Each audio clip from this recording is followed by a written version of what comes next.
You might just be able to make out the Windy Hill transmitter up on the top there, and the main A road snaking off along the top. That's the Python Valley where we've just come up. It's lovely bridleway riding, I guess. Reservoir trails all around here, and we're on here the Pennine Bridleway, which runs up this way and then over towards Blackstone Edge, like Hollingworth Lake area, which I think is the way we're going to go today. I forgot to say welcome to the video, so I hope everyone's doing well. And as you can see, the snow's arrived.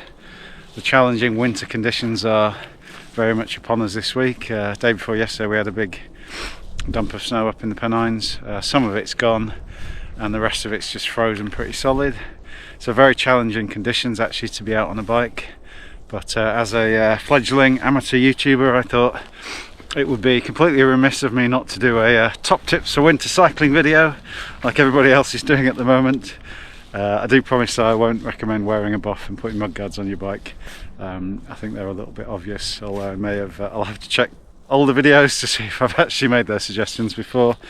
But I have got 4 suggestions which I've been thinking about in terms of kind of making winter cycling a bit easier.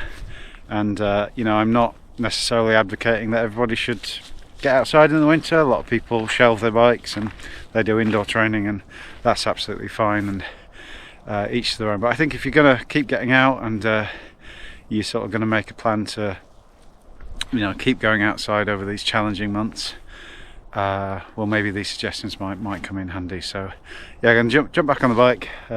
Bit of a hill here, and traction's not great today, so there might be a little bit of hiker bike.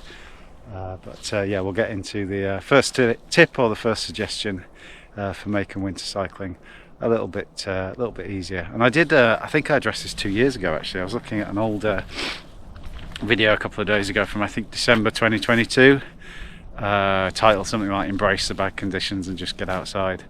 So it's a little bit of I suppose an addendum to those earlier formative comments. That was just pootling down the canal towpath. So yeah, making a similar kind of video in slightly more challenging conditions today. I'll need to watch my footing because there's just patches of pretty hard ice and then just this frozen turf, and it's yeah, very, very tricky. You know, if you were bombing down here, you can probably see just around the bend, just almost like sheet ice, frozen turf. Very, very tricky conditions. And I'm going to talk a little bit about that in one of the suggestions or one of the tips. But yeah, let's jump back on the bike and get into the video. Why am I crouching down in the middle of the countryside? Things you do for YouTube. Just need to watch my footing here. Wow, look at this, that's sheet ice.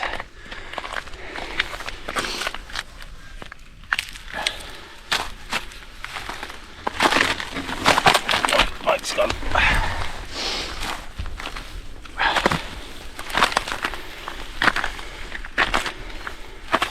Yeah, this is just sheet ice here.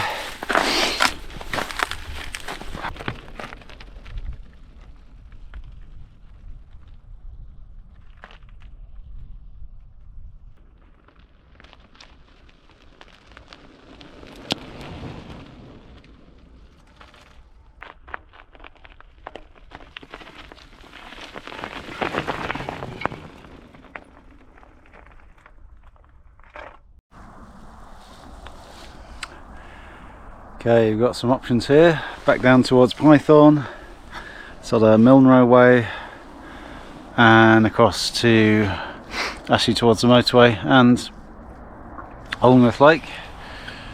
That's the way we've just come, very, very carefully. And yeah, I think we're going to go off that way down towards the lake. A good time really just to stop and mention my first suggestion, which is to explore and use a wider range of outdoor clothing in the winter. Certainly one of the things that I find is really useful is not just to look at cycling clothing when the temperature really drops and the conditions get challenging. So you don't just need to rely on cycling clothing. I've got, for example, some cycling base layers, and I'm not really sure what the deal is with cycling base layers. I find them really flimsy, not warm at all. I think base layer in the cycling world probably means a slightly different thing to, you know, base layer for hiking or like winter walking or winter climbing. So for example, today I'm using a very kind of old layering system. I probably can't show you with one hand, but I'm using like a walking or a hiking base layer. It's really thick. It's lovely and warm, a long sleeve, and it's got like thumb hooks, so it goes right over your wrists. I've then got a fleecy jacket on. It's actually just a sleeveless, because even though it's freezing today, you are cycling, and you don't, I don't need the extra warmth on my arms, but base layer fleece, and then a kind of waterproof, windproof outer layer. That's an old 80s, I suppose, and 90s approach to cold weather layering, but I find it works really well. I don't particularly look like a cyclist today in terms of the sort of stuff I'm wearing on my top half, but just tapping into that kind of hiking clothing range, the hiking bits and pieces that I've got, I think gives me some extra options for kind of layering and wearing stuff in cold weather. I'm also wearing on my feet, I really won't show you this, but sealskin socks. So on the mountain bike, I'm obviously wearing kind of I use trail running shoes, so the wind just goes right through them. So having the sealskins on not only keeps my feet dry, but it adds a bit of wind protection. And if I put a thin pair of socks under those, my feet are warm and toasty in the winter as well. So I'm not sure you'd ever see sealskins in a kind of cycling range of like socks, and I certainly wouldn't wear these with clipless shoes because they'd be too tight, but on the mountain bike it's a really nice option. I think the only thing I'm particularly wearing that's cycling related today is the lid and the leggings, this sort of Santic cold weather cycling leggings. Everything else is just from kind of hiking clothing. So yeah, that would be my first tip, just explore a wider range of outdoor gear. Right, let's keep moving. Watch out for the black ice, which I'm going to talk about in a second, and make our way down to actually under the motorway and down to Hollingworth Lake. Such a nice day to be out. I would say it's lovely and peaceful and quiet, but I can hear that damn motorway in the background. Not sure if the camera will pick it up, but anyway, yeah, enough bothering. Let's crack on.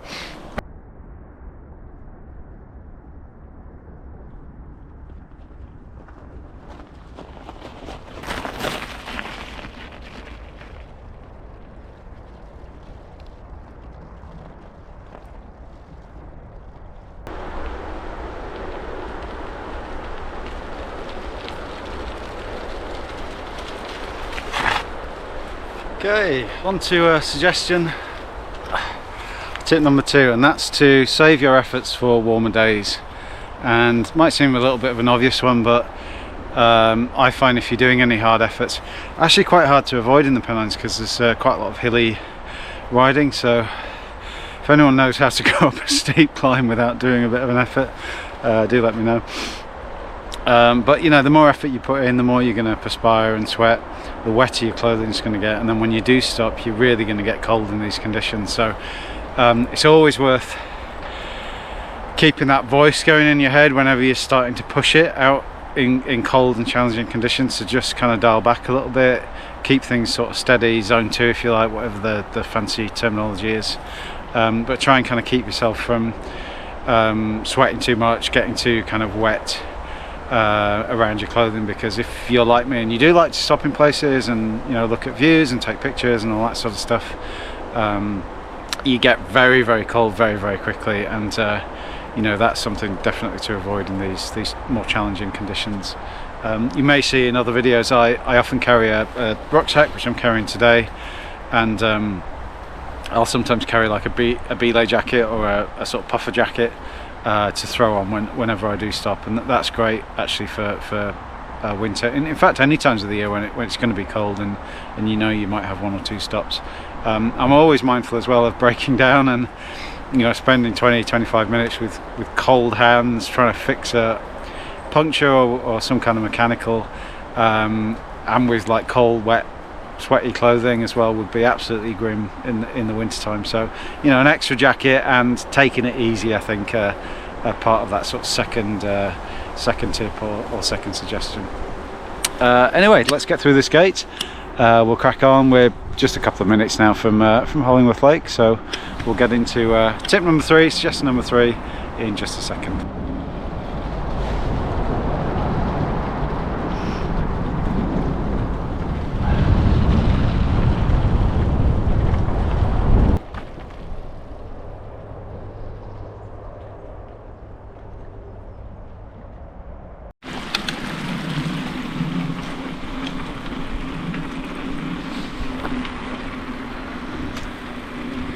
Okay, just making our way down to the lake here, and a good time to mention tip number 3 or suggestion number 3, and that's to really pay attention to the conditions. So think about, you know, how much colder things get as you get higher, to think about what the sort of type of traction is going to be like, and today's a really good example of that, or at least a good example of what I'm actually trying to get at here, which is a couple of nights ago we had snow. Day after it all thawed out a little bit, didn't disappear, but it kind of thawed out, so you got a consolidation of that sort of snowpack in places, or it melted and sort of spread out a little bit. And then yesterday and today it's been freezing, so all of that's just frozen solid in lots of places, particularly where there isn't any sun on it. So even though it's a lovely day, beautiful blue sky, visibility's cracking, the air quality's fantastic, the riding conditions are actually quite bad, and that's very much dictated where I've gone today, keeping it really easy, local, staying quite low, and also, you know, fully prepared, which I have done, and I haven't really filmed this, but fully prepared to kind of push my bike around dodgy sections, and fully prepared to be descending not a lot much faster than I would walk down sections as well. So I think being almost kind of obsessed with conditions is no bad thing in the winter, and it just ensures that you're kind of hyper vigilant around the terrain that you're riding on, the kind of traction that you're going to have on the bike, and you're maximising your chances of staying on the bike at all times, which is always a good thing.